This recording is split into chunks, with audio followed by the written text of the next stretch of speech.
नमस्कार दोस्तों, स्वागत है आपका आज के मुख्य समाचार में, जिसमें सबसे पहली और बड़ी खबर में आपको बताएंगे कि किले में तब्दील हुई नई दिल्ली। राकेश टिकैत बोले एम्बुलेंस के रास्ते भी बंद कर रही है पुलिस। दूसरी बड़ी खबर में जिक्र होगा कि गाजीपुर बॉर्डर के घटनाक्रम को लेकर गुस्सा। बीजेपी विधायक नंदकिशोर गुर्जर की कई गांवों में एंट्री हो गई है बैन। और तीसरी बड़ी खबर में जिक्र होगा कि विपक्ष किसानों के मुद्दे पर बहस पर अड़ा। हंगामे के चलते राज्यसभा की कार्यवाही कल तक के लिए हो गई है स्थगित। दोस्तों, हर एक खबर की गहराई में आपको ले जाएंगे, लेकिन उससे पहले अगर आप भी देश के किसानों के साथ खड़े हैं तो आप अभी इस वीडियो को लाइक कीजिए और इस लाल बटन को दबा के इस चैनल को फ्री में सब्सक्राइब करके घंटी बजाकर कमेंट में लिखिए जय हिंद। दोस्तों, रुक करते हैं तमाम बड़ी खबरों की तरफ।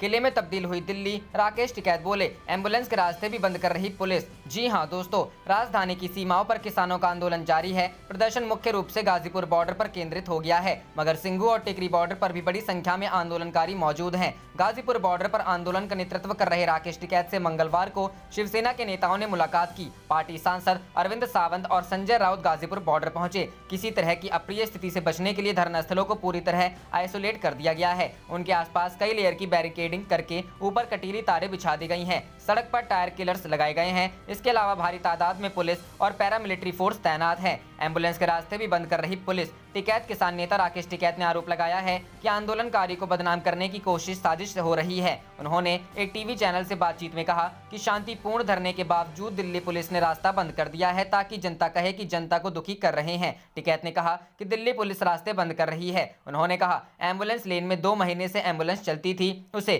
दिल्ली पुलिस ने बंद कर दिया। कटीले तार लगा दिए। 3 दौड़ को जिसे हमने छोड़ रखा था उसे भी बंद कर दिया। दिल्ली पुलिस ने गाजीपुर बॉर्डर पर अभूतपूर्व नाकेबंदी की है। धरना स्थल फ्लाईओवर की सभी चारों लेन पर बैरिकेड्स लगाए गए हैं। दिल्ली से गाजियाबाद जाने वाली रोड पर खासतौर पर 6 लेयर की बैरिकेडिंग की गई है। सबसे पहली और दूसरी लेयर में लोहे की बैरिकेड्स हैं और उसके ऊपर कटीली तारें। तीसरी लेयर में कंक्रीट के 3 फुट ऊंचे 2 स्लैब्स को आमने सामने रखकर उनके बीच में लगभग 2 फुट ऊंचाई तक सीमेंट और कंक्रीट का मसाला भरा गया है, जो 3 फुट ऊंची 1.5 फुट चौड़ी दीवार बन गई है। इसके बाद के 2 लेयरों में लोहे के बैरिकेड्स लगे हुए हैं। रुख करते हैं अगली खबर की तरफ। गाजीपुर बॉर्डर के घटनाक्रम को लेकर गुस्सा। बीजेपी विधायक नंदकिशोर गुर्जर की कई गांवों में एंट्री बैन। जी हां दोस्तों, केंद्र सरकार के 3 कृषि कानूनों के खिलाफ 7 महीने से ज्यादा समय से किसान देश में आंदोलन कर रहे हैं। शुरू में इस आंदोलन का ज्यादा असर हरियाणा और पंजाब में देखा जा रहा था, जिसके चलते वहां भाजपा नेताओं को लोगों के गुस्से का भी सामना करना पड़ रहा था। पंजाब हरियाणा के बाद अब पश्चिमी उत्तर प्रदेश में भी सत्ताधारी पार्टी के नेताओं का विरोध होने लगा है। खासतौर से 28 जनवरी को गाजीपुर बॉर्डर पर हुए घटनाक्रम के बाद पश्चिमी उत्तर प्रदेश के जिलों में लगातार किसान पंचायतें हो रही हैं, जिनमें निशाने पर बीजेपी नेता हैं। पश्चिमी यूपी में सबसे ज्यादा विरोध लोनी से भाजपा विधायक नंदकिशोर गुर्जर का दिख रहा है। गाजियाबाद के लोनी विधानसभा के गांव बंथला में सोमवार को एक बड़ी पंचायत हुई। पंचायत में लोनी विधायक नंदकिशोर गुर्जर के सार्वजनिक रूप से उनके बहिष्कार की घोषणा की गई है। पंचायत में लोगों ने कहा कि विधायक नंदकिशोर गुर्जर ने गाजीपुर बॉर्डर पर चल रहे किसान आंदोलन को लेकर जो बातें कही और अपने लोगों को वहां ले जाकर जो हिंसा की कोशिश की, उससे न सिर्फ क्षेत्र बल्कि गुर्जर जाति के लोगों को भी बदनामी हुई है। ऐसे में गांव के लोग एक राय से विधायक के बहिष्कार का ऐलान कर रहे हैं। गांव में जगह जगह होर्डिंग भी लगाए गए हैं। इनमें लिखा है कि गांव ने विधायक के बहिष्कार कर दिया है और उनका गांव आना मना है। बांतला से पहले बेहटा हाजीपुर के ग्रामीणों ने भी विधायक नंदकिशोर के अपने गांव में प्रवेश पर पाबंदी की घोषणा की थी। कई और गांवों में भी बीते 4 दिनों में नंदकिशोर को लेकर पंचायत हो चुकी है और उनका विरोध हो चुका है। उत्तर प्रदेश और दिल्ली के बॉर्डर पर भारतीय किसान यूनियन धरना दे रही है। राकेश टिकैत के नेतृत्व में ये धरना चल रहा है। 28 जनवरी की शाम यहाँ पुलिस बल बढ़ा दिया गया और प्रशासन ने किसान नेताओं से धरने को खत्म करने के लिए कहा। इसके बाद राकेश टिकैत ने कैमरा पर कहा कि किसानों को पीटने की तैयारी चल रही है और लोनी के विधायक नंदकिशोर सैकड़ों लोगों के साथ यहां किसानों पर हमला करने आए हैं। राकेश टिकैत के इस वीडियो के आने के बाद लगातार नंदकिशोर गुर्जर और दूसरे भाजपा नेता किसानों के गुस्से का सामना कर रहे हैं। रुख करते हैं अगली खबर की तरफ। विपक्ष किसानों के मुद्दे पर बहस पर अड़ा। हंगामे के चलते राज्यसभा की कार्यवाही कल तक स्थगित। जी हां दोस्तों, मंगलवार को राज्यसभा की कार्यवाही हंगामे की भेंट चढ़ गई और इसे बुधवार सुबह 9 बजे तक के लिए स्थगित कर दिया गया। इससे पहले विपक्ष के किसानों के मुद्दे पर चर्चा के लिए अड़े रहने के बाद सदन की कार्यवाही को रुक रुक कर 3 बार स्थगित करना पड़ा था। राज्यसभा के सभापति एम वेंकैया नायडू ने सदन में कहा कि किसानों के विरोध पर चर्चा आज नहीं कल होगी, जिसके बाद हंगामा शुरू हो गया। सदन की कार्यवाही को सामान्य ढंग से चलाने की मंशा जताते हुए सभापति एम वेंकैया नायडू ने मंगलवार को सदस्यों से सदन में राष्ट्रीय एवं जन महत्व के मुद्दों पर चर्चा करते समय नियमों का पालन करने, अनुशासन बरतने और गरिमा बनाए रखने को कहा। संसद के पिछले सत्र में 3 कृषि विधेयकों के पारित होने के समय उच्च सदन में भारी हंगामे की ओर परोक्ष संकेत करते हुए नायडू ने सदस्यों से वर्तमान बजट सत्र को अधिक अर्थवान बताने को कहा, जिसमें मुद्दों पर शांतिपूर्ण, व्यवस्थित और मर्यादित तरीके से व्यापक चर्चा हो सके। उन्होंने अधिक ब्यौरा नहीं देते हुए कहा, पिछली बार कुछ दुर्भाग्यपूर्ण घटनाएं हुई थी। कृषि क्षेत्र के सुधार के लिए लाए गए 3 विधेयकों को पारित किए जाने के समय सितंबर में हुए पिछले सत्र में विपक्ष के कुछ सदस्यों ने नियम पुस्तिका फाड़ दी थी और वे आसन के बेहद समीप आ गए थे और उन्होंने जमकर हंगामा किया था। नायडू ने कहा, यह सुनिश्चित करना हम सभी के लिए बाध्यकारी है कि सदन समुचित ढंग से चले, सदस्य नियमों का पालन करें, अनुशासन एवं गरिमा को बरकरार रखा जाए तथा सार्थक ढंग से चर्चा में हिस्सा लिया जाए। उन्होंने कहा, मैं हमेशा ही सदस्यों से ये कहता रहा हूँ कि ऐसी किसी भी स्थिति को टाला जाए जिससे सदन और राष्ट्र के हित प्रभावित होते हों। रुख करते हैं अगली खबर की तरफ। प्रधानमंत्री जी अपने किसानों से युद्ध, दिल्ली की सीमाओं पर किलेबंदी को लेकर राहुल प्रियंका ने किया सवाल। जी हां दोस्तों, दिल्ली की अलग अलग सीमाओं पर किसानों का आंदोलन बीते 2 महीने से जारी है। गणतंत्र दिवस के दिन हुई हिंसा के बाद अब सरकार की ओर से कड़ा रुख बरता जा रहा है। दिल्ली की सीमाओं पर पुलिस द्वारा प्रदर्शनकारियों को रोकने के लिए अभूतपूर्व इंतजाम किए जा रहे हैं। अब इसी मसले को लेकर कांग्रेस नेता राहुल गांधी, प्रियंका गांधी वाड्रा की ओर से सरकार पर निशाना साधा गया है। कांग्रेस नेता राहुल गांधी ने दिल्ली की सीमाओं पर दिल्ली पुलिस द्वारा की जा रही तैयारियों की तस्वीरों को साझा किया। साथ ही उन्होंने लिखा कि भारत सरकार पुल बनाइए, दीवारें नहीं। राहुल गांधी के अलावा प्रियंका गांधी वाड्रा ने भी एक वीडियो ट्वीट किया। साथ ही उन्होंने लिखा कि प्रधानमंत्री जी अपने किसानों से ही युद्ध। आपको बता दें कि गणतंत्र दिवस के दिन हुई हिंसा के बाद से ही किसानों के प्रदर्शन स्थल पर सुरक्षा के कड़े इंतजाम किए गए हैं। किसानों ने एक बार फिर 6 फरवरी को चक्का जाम करने की बात कही है। ऐसे में दिल्ली पुलिस की ओर से गाजीपुर बॉर्डर, टिकरी बॉर्डर और सिंघू बॉर्डर पर तैयारियां की जा रही हैं। यहाँ सीमाओं पर बैरिकेडिंग की गई है, सीमेंट के बड़े बड़े बैरिकेड बना दिए गए हैं, सड़कों में कीलें लगाई जा रही हैं, कटीली तारों का इस्तेमाल किया जा रहा है ताकि प्रदर्शनकारी किसान फिर से दिल्ली की ओर ट्रैक्टर न ले आएं। इतना ही नहीं, बीते दिनों दिल्ली पुलिस के जवानों की एक तस्वीर सामने आई थी जिसमें जवान स्टील की रॉड और कवच जैसा कवर लेकर तैनात हुए थे। पुलिस का कहना था कि कोई प्रदर्शनकारी तलवार से हमला न कर दे, इसलिए ऐसी तैयारी की गई है।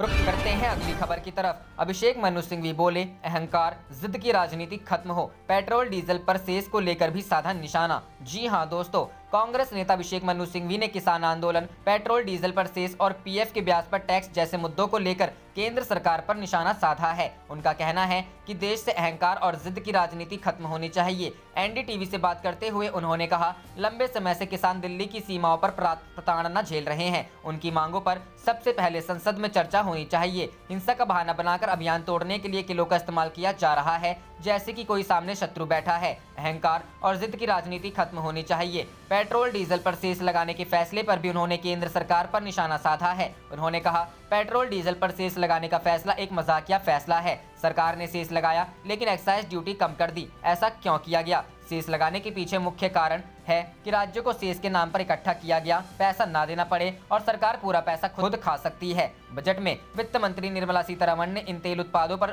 उत्पाद शुल्क में कटौती की, लेकिन साथ ही उपकर लगा दिया। आम बजट 2021-22 में वित्त मंत्री ने कृषि अवसंरचना विकास उपकर लगाया और उतनी ही उत्पाद शुल्क में कटौती कर दी, जिसका खामियाजा राज्य को उठाना पड़ेगा। गौरतलब है कि केंद्र सरकार को उपकर राज्यों के साथ साझा नहीं करना पड़ेगा, जबकि उत्पाद शुल्क को साझा करना पड़ता है। वहीं पीएफ के ब्याज पर टैक्स के उन्होंने कहा कि प्रोविडेंट फंड जैसे फंड से बहुत ध्यान से निपटने की जरूरत है। पीएफ से इनकम पर टैक्स लगाने का मैं समर्थन नहीं करता। बता दें, पीएफ में 2.5 लाख रुपए से ज्यादा निवेश करने वालों को इस बजट में झटका लगा है। दरअसल वित्त मंत्री निर्मला सीतारमण ने सोमवार को बजट में ऐलान किया कि जो भी कर्मचारी भविष्य निधि में किसी वित्तीय वर्ष में 2.5 लाख रुपए से ज्यादा का योगदान देते हैं, उन्हें इस पर टैक्स देना होगा। ये लोग पीएफ से मिलने वाले ब्याज पर कर छूट का दावा नहीं कर पाएंगे। 1 अप्रैल से बजट का यह प्रावधान लागू होगा। रुख करते हैं अगली खबर की तरफ। बजट पर बोले किसान नेता राकेश टिकैत, कृषि क्षेत्र के लिए अलग से बजट लाई सरकार। जी हां दोस्तों, भारतीय किसान यूनियन के नेता राकेश टिकैत ने सोमवार को सरकार से कृषि क्षेत्र के लिए अलग से बजट लाने की मांग की। बजट के दिन किसान नेता राकेश टिकैत ने कहा कि सरकार को किसान समुदाय के विभिन्न मुद्दों के समाधान के लिए किसानों के लिए एक अलग बजट प्रदान करना चाहिए। उन्होंने सरकार से किसानों के लिए कृषि ऋण को माफ करने की भी मांग की। गाजीपुर सीमा पर बोलते हुए जहाँ किसान पिछले 2 महीनों से नए बनाए गए कृषि कानूनों के खिलाफ प्रदर्शन कर रहे हैं, टिकैत ने कहा कि कृषि क्षेत्र के लिए एक अलग बजट होना चाहिए। उन्होंने कहा, ऐसे में जब किसान कठिन कठिन दौर से गुजर रहे हैं, सरकार को किसानों का कर्ज भी माफ करना चाहिए। उन्होंने कहा कि किसानों को मुफ्त में बिजली मुहैया कराए जाने की भी योजना होनी चाहिए। टिकैत ने आगे कहा कि मनरेगा के अंतर्गत काम करने वाले मजदूरों के लिए नियमित भुगतान देने की घोषणा होनी चाहिए। रुख करते हैं अगली खबर की तरफ। योगेंद्र यादव ने कहा, सरकार ने किसानों के साथ धोखा किया, कृषि बजट कम किया। जी हां दोस्तों, कृषि कानूनों के खिलाफ जारी किसानों के आंदोलन से जुड़े सामाजिक कार्यकर्ता योगेंद्र यादव ने आम बजट पर प्रतिक्रिया व्यक्त करते हुए कहा कि सरकार ने किसानों के साथ धोखा किया है। सरकार ने कृषि बजट कम किया है। पिछली बार 1,54,000 करोड़ का बजट था, इस बार इसे घटाकर 1,48,000 करोड़ कर दिया है। योगेंद्र यादव ने कहा कि सरकार ने मनरेगा का बजट कम किया है, गन्ना किसानों का भुगतान नहीं किया जा रहा, जिन योजनाओं से किसानों की आय बढ़नी है उनका बजट कम कर दिया है। योगेंद्र यादव ने किसान आंदोलन की समस्याओं को लेकर कहा कि इंटरनेट बंद होने से हम लोग कट गए हैं, एक दूसरे से बात नहीं कर पा रहे हैं, बिजली नहीं है, पानी की समस्या हो रही है, सरकार नहीं चाहती कि हमारी बात बाहर पहुंचे। रुख करते हैं अगली खबर की तरफ। आंदोलन के बीच नेताओं के इस्तीफे का दौर शुरू, 4 दिन में 2 बड़े नेताओं व 1 विधायक ने छोड़ा पद। जी हां दोस्तों, एक तरफ किसान आंदोलन चल रहा है तो दूसरी ओर हरियाणा में कई बड़े नेताओं ने पार्टियां छोड़ दी। एक नेता तो विधायक पद से ही इस्तीफा दे दिया है। इनेलो के विधायक अभय सिंह चौटाला स्वयं विधायक पद से इस्तीफा दे चुके हैं। अभय सिंह चौटाला ने किसान आंदोलन में घोषणा करते हुए कहा था कि यदि 26 जनवरी तक कानून रद्द नहीं होते तो वे 27 जनवरी को विधानसभा अध्यक्ष के सामने पेश होकर विधायक पद से इस्तीफा दे देंगे। जिन्होंने अपनी जुबान को निभाते हुए विधानसभा अध्यक्ष के सामने पेश होकर इस्तीफा दे दिया था। इसके बाद भाजपा के नेता पूर्व संसदीय सचिव रामपाल माजरा ने भारतीय जनता पार्टी को छोड़ने का ऐलान किया। पार्टी छोड़ने के दौरान ही रामपाल माजरा ने जजपा और भाजपा पर जमकर प्रहार किया। रामपाल माजरा का अपने क्षेत्र में काफी प्रभाव है। मौका मिलने पर उन्होंने कलायत या उचाना से चुनाव लड़ने की इच्छा भी व्यक्त की है। आने वाले समय में इस फैसले का उनके क्षेत्र में काफी प्रभाव रहेगा। अब बलवान सिंह दौलतपुरिया ने भी भाजपा को छोड़ने का ऐलान कर दिया है। बलवान सिंह पूर्व विधायक हैं। इस प्रकार 4 दिन में 3 बड़े नेताओं द्वारा किसानों के समर्थन में पार्टियां व पद छोड़ने से साबित होता है कि आने वाले दिनों में कुछ और इस्तीफे ऐसी पार्टियां से हो सकते हैं जो खुलकर किसानों के साथ नहीं आ रही है। इस्तीफा देने वाले सभी नेताओं का एक ही सुर में कहना है कि उन्होंने किसानों के समर्थन में पार्टियों को छोड़ा है। इनके अलावा जननायक जनता पार्टी के राष्ट्रीय उपाध्यक्ष पूर्व मंत्री सतपाल सांगवान भी किसानों के समर्थन में आने का फैसला ले चुके हैं तथा कहा कि वे किसान पहले व उनके लिए राजनीति बाद में है। वहीं बदले हालात व माहौल में कुछ नेताओं ने किसानों के समर्थन में अपनी पार्टियों से इस्तीफे देने शुरू कर दिए हैं। इसका असर आगामी समय में देखने को मिलेगा। माना जा रहा है कि जिस पार्टी की लहर या आगामी राजनीतिक माहौल बनेगा उस पार्टी में यह नेता शामिल हो सकते हैं या उस पार्टी से चुनाव लड़ सकते हैं। जिन पार्टियों से किसानों की नाराजगी रहेगी उनमें जाने से नेता बचने का काम करेंगे। हालांकि हरियाणा के मुख्यमंत्री व भाजपा के विधायक कृषि अध्यादेशों को किसानों के हित में बता रहे हैं तथा आंदोलन में विपक्ष की मिलीभगत के आरोप लगा रहे हैं। यह तो आने वाले समय ही बताएगा कि किसके साथ मिलीभगत थी तथा कौन किसको प्रायोजित कर रहा था। रुख करते हैं अगली खबर की तरफ। बजट 2021 तेजस्वी की प्रतिक्रिया, यह बजट नहीं सरकारी संपत्तियों को बेचने की सेल थी। जी हां दोस्तों, वित्त मंत्री निर्मला सीतारमण द्वारा पेश किए गए बजट को नेता प्रतिपक्ष तेजस्वी यादव ने देश बेचने वाला बजट बताया है। तेजस्वी ने ट्वीट कर कहा, यह बजट नहीं सरकारी प्रतिष्ठानों व संपत्तियों को बेचने की सेल थी। Railway station, airport, Lal Qila, BSNL, LIC बेचने के बाद यह बजट नहीं बल्कि अब बैंक, बंदरगाह, बिजली लाइनें, राष्ट्रीय सड़कें, स्टेडियम, तेल की पाइपलाइन से लेकर वेयर हाउस बेचने का भाजपाई निश्चय है। उन्होंने केंद्र सरकार पर बिहार के साथ सौतेला व्यवहार करने का आरोप लगाया। कहा कि आम लोगों की कमर तोड़ दी गई है, चंद लोगों का ही ख्याल रखा गया है। बिहार में डबल इंजन सरकार है, लेकिन जब बिहार को कुछ नहीं मिला तब राज्य के 39 NDA सांसद सदन में भेजी थपथपा रहे थे। तेजस्वी ने कहा कि मुख्यमंत्री जी बताएं कि बिहार को इस बजट से क्या मिला। रुख करते हैं अगली खबर की तरफ। बिजनौर महापंचायत में उमड़ी जबरदस्त भीड़, राकेश टिकैत के बेटे गौरव के पहुंचते ही लगे जय किसान के नारे। जी हां दोस्तों, पश्चिमी उत्तर प्रदेश में किसान आंदोलन की अलग ही धमक सुनाई दे रही है। 26 जनवरी को दिल्ली में हुई हिंसा के बाद किसान नेता राकेश टिकैत की भावुक अपील के बाद यहां किसानों ने महापंचायतों का आयोजन कर उनके समर्थन का ऐलान करना शुरू कर दिया है। बड़ौत की सफल महापंचायत के बाद सोमवार को बिजनौर में भी बड़ी किसान महापंचायत बुलाई गई। इसमें राकेश टिकैत के बेटे गौरव टिकैत ने पहुंचकर किसानों का आभार प्रकट किया। इसके बाद वहां जय जवान जय किसान के नारे गूंजने लगे। महापंचायत में जयंत चौधरी भी पहुंचे हैं। प्रशासन की नींद उड़ी। पश्चिमी उत्तर प्रदेश के कई जिलों में एक के बाद एक किसान महापंचायतों का आयोजन हो रहा है। यहां भारी संख्या में किसान पहुंच रहे हैं। लगातार किसानों की भीड़ आने से प्रशासन की नींद उड़ी हुई है। राकेश टिकैत के बेटे के पहुंचते ही लगे जोरदार नारे। सोमवार को बिजनौर के ITI के मैदान में आयोजित इस महापंचायत में भाग लेने के लिए किसान नेता राकेश टिकैत के बेटे गौरव टिकैत भी पहुंचे। गौरव टिकैत के महापंचायत में पहुंचते ही जय जवान जय किसान के नारे गूंजने लगे। गौरव ने हाथ उठाकर सभी किसानों का अभिवादन स्वीकार किया। आंदोलन को और तेज करने के लिए सैकड़ों की संख्या में किसान ट्रैक्टरों और निजी वाहनों से बिजनौर के ITI मैदान में पहुंचे हैं। महिलाओं ने भी लिया बढ़ चढ़कर हिस्सा। महापंचायत में महिलाओं ने भी बढ़ चढ़कर हिस्सा लिया। महापंचायत को संबोधित करते हुए गौरव टिकैत ने कहा है कि कृषि कानून के खिलाफ आंदोलन किसानों का आंदोलन है। इस आंदोलन से किसानों का सम्मान जुड़ा है। इस आंदोलन में हम सब कुछ दांव पर लगा देने को तैयार हैं, लेकिन किसान का अहित करने वाले कानूनों को सरकार जबरन किसानों पर नहीं थोप सकती है। रुख करते हैं अगली खबर की तरफ। राहुल गांधी ने बताया कैसा होना चाहिए देश का बजट, छोटे कारोबारियों की मदद और रक्षा खर्च में बढ़ोतरी की सलाह। जी हां दोस्तों, कांग्रेस के पूर्व अध्यक्ष और केरल के वायनाड से सांसद राहुल गांधी ने सोमवार को केंद्रीय बजट पेश होने से पहले ट्वीट कर बताया है कि यह बजट कैसा होना चाहिए और किन्हें इससे लाभ मिलना चाहिए। राहुल ने बताया कि छोटे कारोबारियों की मदद की जाए और रक्षा क्षेत्र में खर्च को बढ़ाया जाए। राहुल गांधी ने ट्वीट किया, बजट 2021 में MSME, किसानों और कामगारों की मदद की जानी चाहिए ताकि रोजगार का सृजन हो सके। लोगों के जीवन बचाने के लिए स्वास्थ्य क्षेत्र पर खर्च बढ़ाया जाए। सीमाओं की सुरक्षा के लिए रक्षा खर्च में बढ़ोतरी हो। बता दें कि वित्त मंत्री निर्मला सीतारमण सोमवार को 2021-22 वित्त वर्ष के लिए बजट पेश कर रही हैं। कोरोना महामारी के बाद यह पहला बजट है। रुख करते हैं अगली खबर की तरफ। NCP अध्यक्ष शरद पवार का नरेंद्र तोमर पर निशाना, बोले कृषि कानूनों के सही तथ्य नहीं पेश कर रहे कृषि मंत्री। जी हां दोस्तों, केंद्र सरकार के कृषि कानूनों का विरोध कर रहे किसानों को देश भर से लोगों और राजनीतिक पार्टियों का भी समर्थन मिल रहा है। विपक्षी पार्टियां जमकर इस मुद्दे से केंद्र सरकार का घेराव कर रही हैं। इसी बीच NCP अध्यक्ष शरद पवार ने भी नरेंद्र सिंह तोमर पर सही तथ्य पेश न करने का आरोप लगाया है। उन्होंने रविवार को कहा कि कृषि मंत्री नरेंद्र सिंह तोमर 3 कृषि बिलों पर सही तथ्य नहीं ला रहे हैं। भारतीय किसान यूनियन के राष्ट्रीय अध्यक्ष नरेश टिकैत ने कृषि कानूनों को एक अग्नि करार दिया है जिससे नुकसान होगा और केंद्र से उन्हें निरस्त करने का आग्रह किया है। टिकैत शनिवार को किसान पंचायत के किनारे मुजफ्फरनगर में पत्रकारों से बात कर रहे थे, जिसका एक वीडियो सोशल मीडिया पर साझा किया गया था।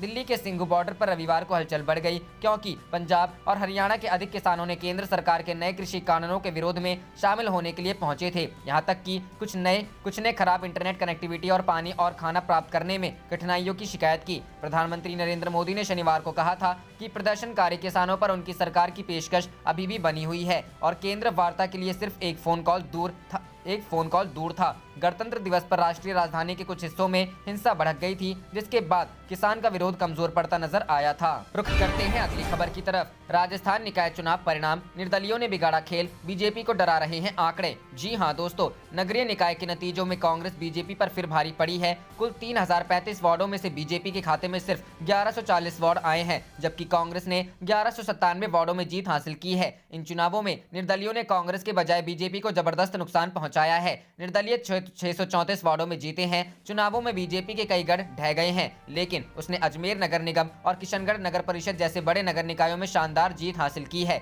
निकाय चुनाव में पिछड़ी बीजेपी के प्रदेश अध्यक्ष सतीश पुनिया कह रहे हैं कि पार्टी आत्मचिंतन करेगी कि आखिर कमी कहां रह गई। हाल ही में हुए इन 90 निकायों में से बीजेपी पहले 60 पर काबिज थी, लेकिन इन निकायों के नतीजों में पार्टी पिछड़ गई है। शहरों में हमेशा आगे रहने वाली पार्टी के कई गढ़ या तो ढह गए हैं या फिर निर्दलियों ने खेल बिगाड़ दिया। कांग्रेस सत्ता में है, इसलिए स्वाभाविक है कि निर्दलियों का झुकाव भी उसकी तरफ ही रहेगा। यही चिंता पार्टी के प्रदेश अध्यक्ष सतीश पुनिया को परेशान करने के लिए काफी है। अब उनकी कोशिश निर्दलियों को साथ लेने की है। प्रदेश भर में जीते हुए पार्षदों की दोनों ही पार्टियों ने बाड़ेबंदी कर रखी है। जो चुनाव हार गए उन्हें बाड़ेबंदी से आजाद कर दिया गया है। अब दोनों दलों की कोशिश कुनबा बढ़ाने की है। निर्दलियों को अपने पाले में लाने के लिए दोनों ही दल जी तोड़ कोशिश कर रहे हैं। पद के ऑफर से लेकर प्रलोभन तक दिया जाएगा। बीजेपी के नेता आरोप लगा रहे हैं कि सरकार बोर्ड बनाने के लिए सरकारी मशीनरी का दुरुपयोग करेगी, लेकिन बीजेपी कार्यकर्ता इसकी पूरी ताकत के साथ मुकाबला करेंगे। निकाय चुनावों के इन नतीजों में बीजेपी को राजसमंद, भींडर और सुजानगढ़ में हुई हार रात को सपने में भी डराएगी।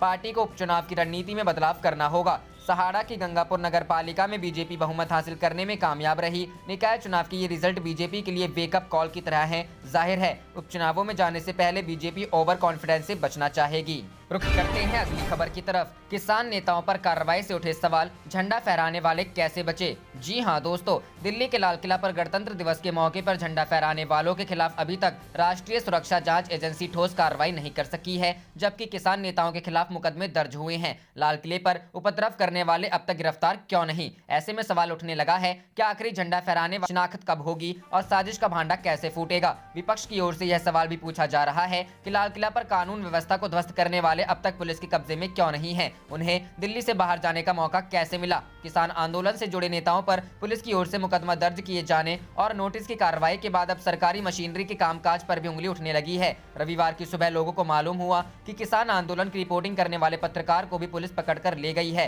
दूसरी ओर गणतंत्र दिवस को लाल किले पर हुई घटना के अगले ही दिन दिल्ली पुलिस ने कई किसान नेताओं के खिलाफ मामला दर्ज कर लिया है, जिसमें राकेश टिकैत और उनके सहयोगी जगबीर सिंह ताड़ा, भोग सिंह मानसा, सुखपाल सिंह डाफर, ऋषिपाल अंबावता, प्रेम सिंह गहलोत, सुरजीत सिंह फूल, कृपाल सिंह नाथवाला, वीएम सिंह, सतपाल सिंह, मुकेश चंद्र, जोगिंदर सिंह, बलवीर सिंह राजेवाल, बूटा सिंह, योगेंद्र यादव, सतनाम पन्नू, सरवन सिंह, दर्शन पाल के नाम शामिल हैं। आप देख रहे थे आपका अपना चैनल जय हिंद जय भारत।